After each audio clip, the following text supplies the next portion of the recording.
Bamama batata bandeko epai nyonso bozali mbote. Lelo naza na esengo ya représenter bino bandeko na biso oyo bapona voie ya investissement. Bauti na Canada, en Angleterre, na France, na Belgique, partout au monde. Bakutanaki awa na Belgique pour ya koloba makambo oyo etali investissement na mboka na biso.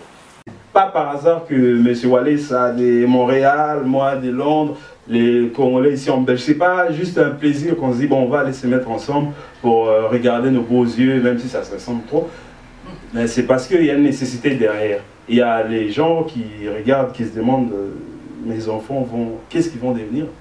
Parce qu'on sait ici, par exemple, on va dire la société, l'État anglais, l'État britannique n'a pas de plan pour tous ces jeunes Congolais qui finissent leurs études.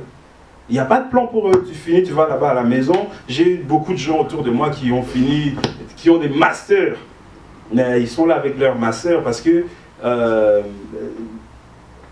on s'y prend un peu en retard. Ce qu'on fait maintenant, on devait le faire dès les bas âges, quoi. Je vais dire, nos enfants, dès l'âge de 2-3 ans, on devait déjà dire à nos enfants, nous sommes ici, mais nous venons de là. Et aussi, l'intégration, parce que ça aussi, nous sommes victimes aussi de l'intégration. Du beau discours qui nous a séduits. En venant ici, on nous a dit, ah ben vous êtes là, allez à l'école, étudier, sans savoir que la société définit ses besoins et aussi définit, intégrer les nombres des gens nécessaires à un moment donné. Je vais dire, les Arabes, tous ces gens-là, quand ils sont venus ici dans les années 60 et tout, c'est parce qu'il y avait une nécessité ici. Mais aujourd'hui, la société redéfinit tout le temps le rôle de qui est arrivé et comment sa place dans la société donnée. Donc, on va dire, la voie facile, ce n'est pas la voie qu'on va choisir ici. C'est la voie difficile avec des obstacles, avec des gens qui sont détruits. Hein, parce que même si on accuse nos familles là-bas au Congo pour dire, ouais, ils sont là-bas, on va tenter de faire quelque chose avec eux, rien ne marche, tout ça. Ben, regardez un peu dans quel genre d'environnement ils vivent. Ils vivent dans cet environnement qui encourage justement, c'est aujourd'hui, tout est aujourd'hui, il n'y a pas de demain. Personne ne pense à demain. Tout le monde là-bas, tout le monde encourage. Ah, aujourd'hui, qu'est-ce que tu as bu? Tout est aujourd'hui. Et donc, on doit comprendre, parce que dans l'ensemble, ils font partie de ce qu'on essaie de changer. Nous faisons aussi partie des gens qu'on doit changer. D'où, je trouve que on ne doit pas se montrer du doigt, mais on doit plutôt comprendre que ces gens-là sont exposés dans des environnements qui n'encouragent pas déjà la confiance. Et on parle de confiance, ce n'est pas seulement par rapport à eux, c'est aussi nous ici, la diaspora, la confiance aussi, il y a la crise de la confiance. Parce que la chose qui me révolte le plus à chaque fois que je viens à Bruxelles, c'est quand je vais sur ce qu'on appelle Matongé, quoi. Regardez le nombre de magasins. On appelle le quartier Matongé et les Congolais sont restés quand même fidèles à ce qu'ils mangent, la chikwang, le pondou, et on tolère un Pakistanais nous vendre la chikwang, quoi. Et on parle seulement des gens qui sont là-bas, il faut aussi parler d'ici, parce que comment on peut tolérer la chikwang, les pondous, les poissons, tous ces trucs-là. On va là, normal, à Matongé, et c'est les Pakistanais, c'est les autres qui nous vendent ça. Et si on va un peu plus loin, je vais vous parler de mon expérience, notre expérience à Londres.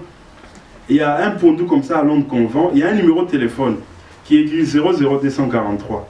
Mais ce numéro-là ne marche pas. Et ces pondous-là, c'est les Pakistanais qui nous vendent ça. Il y a un numéro juste pour faire beau, ils ont écrit 00243. Si un jour vous passez par Londres, je vais vous montrer le pondou.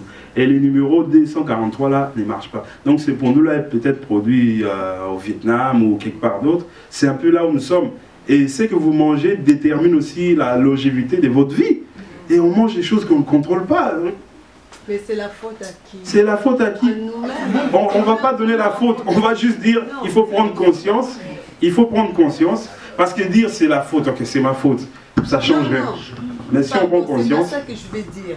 Vous savez, moi je vais à Matongé. Il y a un garçon de ma rue qui a ouvert une agence pour envoyer l'argent. Et je vois un autre garçon de ma rue qui me dit, il me montre l'adresse, mais il ne va jamais là-bas. Et je demande à le garçon qui a ouvert son agence, je dis pourquoi il ne vient pas.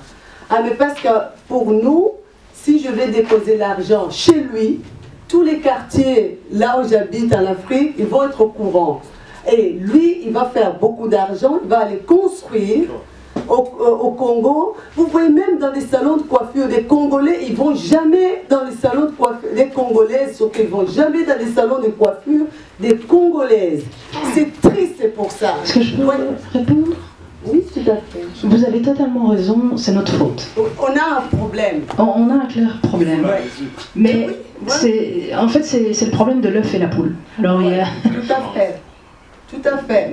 Moi, j'ai vu, quand j'ai découvert que mon garçon de ma rue a ouvert son agence, j'ai dit, mais bravo, moi je vais là-bas et tout. Et je dis, parce qu'il donne du travail au Congo aussi à des gens et tout. Mais d'autres de ma rue disent, non, on ne va pas là-bas parce que tout le monde dans les quartiers va être au courant que j'ai envoyé l'argent et des trucs comme ça. Je dis, mais ça ne va pas, c'est pour cela qu'on va acheter des chikwang chez des paquis. Alors qu'il y a des Chikwang, des Congolais, et comment notre pays on va avancer? Ça nous ramène à ce qui était abordé là. Comment nous devons faire? Parce que nous sommes en face des gens qui sont très forts avec l'argent, qui sont très forts avec les armes. Mais qu'est-ce qu'on fait? Dans les services de renseignement, vous pouvez vous renseigner, ils vous disent la seule chose pour laquelle ils ne sont pas capables de détecter l'être humain, c'est son intelligence. Mais nous avons cette intelligence. Elle est unique. Nous ne l'avons pas acquise d'eux. Mais nous devons l'utiliser. Mais comment nous devons utiliser cette intelligence-là? C'est ça la grande question. Oui, je suis Philippe Valessa, congolais, disons canadien d'origine congolaise. Je suis président directeur général des Canadiens de croissance, une entreprise que j'ai créée depuis le 21 juin 2001, je m'excuse, et qui s'occupe entre autres de la promotion des investissements, du partenariat économique, de l'agro-industrie. Alors, on s'est dit qu'il faut créer la richesse et en travaillant avec de nouveaux écosystèmes. Et on s'est dit aussi que les Africains ou les Noirs sont laissés pour compte. Il faut les organiser pour créer des pôles de richesse. Voilà un peu de mon ce que je peux dire, de ce que je fais. Vous étiez intervenant dans cette conférence, hein. Vous avez parlé de quoi? Oui, je parlais de la diaspora comme outil de développement. Comme vous le savez, les études existent qui ont prouvé que, par exemple, en 2011, la diaspora congolaise avait transféré au Congo plus de 9 milliards 300 millions, montant plus que celui alloué au budget national de la RDC. Alors, la diaspora est une force qui s'ignore et pour moi, il faut essayer un peu de la conscientiser, puisque c'est vers les grands ensembles qu'on peut apporter un développement. Puisque dans le pays où nous ne sommes pas acceptés, il y a le racisme, il y a beaucoup de problèmes qui se posent, on est rejeté. Et au Congo, nous n'avons pas une terre, une place à se mettre. Alors on s'est dit, il faut mobiliser tous les Congolais où qu'ils peuvent être pour s'organiser en une organisation, en un système qui permet de faire face à un autre système qui est mis en place, un système qui exploite et puis qui protège ses propres intérêts. Alors, comme les Congolais ne peuvent pas aller en contre-courant avec le système mis en place, il faut maintenant un autre système propre à eux pour gérer les activités, créer la richesse, accroître l'économie et puis prendre sa place au niveau des pays où ils habitent, comme aussi au niveau de la RDC, leur pays de naissance. Ouais. Qu'est-ce que vous avez conseillé aux gens? Le problème, c'est la confiance. Les gens n'ont pas confiance dans le gouvernement, c'est bien vrai. Dans toutes les structures économiques dans le monde, tout est basé sur la confiance. Ils protègent les confiances, c'est le capital humain qui est nécessaire. Mais c'est beaucoup plus négligé. Je comprends que quand je suis allé au Congo, j'y vais régulièrement. D'ailleurs, je pars encore dimanche, disons 24 avril au Congo pour tourner les 10.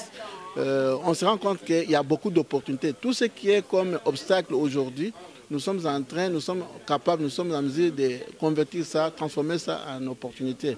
Alors, c'est bien vrai que les choses ne sont pas encore mises en place. On ne peut pas attendre que quelqu'un d'autre vienne le faire, parce qu'ils ne vont pas le faire, ils veulent que le système érigé puisse continuer. C'est bien vrai qu'il y a des difficultés, mais il y a aussi beaucoup d'opportunités.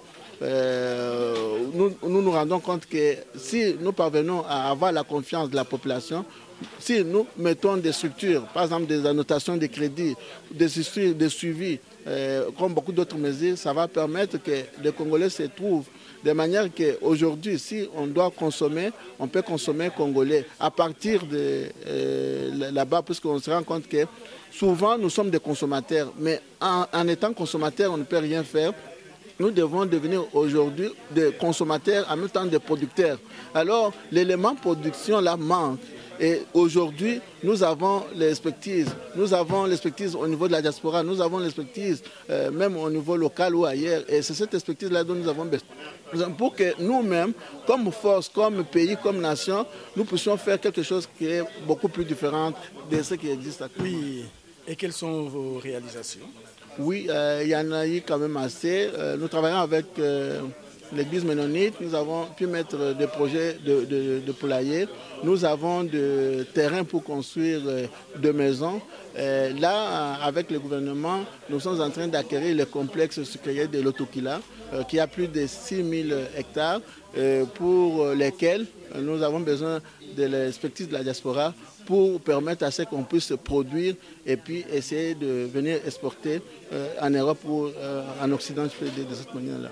Bouti Kolanda interview na bango, ba jeune ba lobby, il faut se prendre en charge. Il faut créer des entreprises. Ba vidéo ya boye. Ce qui bomone yango, il faut partager yango. Parce qu'il y a des jeunes qui sont décidés à faire quelque chose pour le pays. Vraiment, ba jeune Oyo, merci Pelongonia.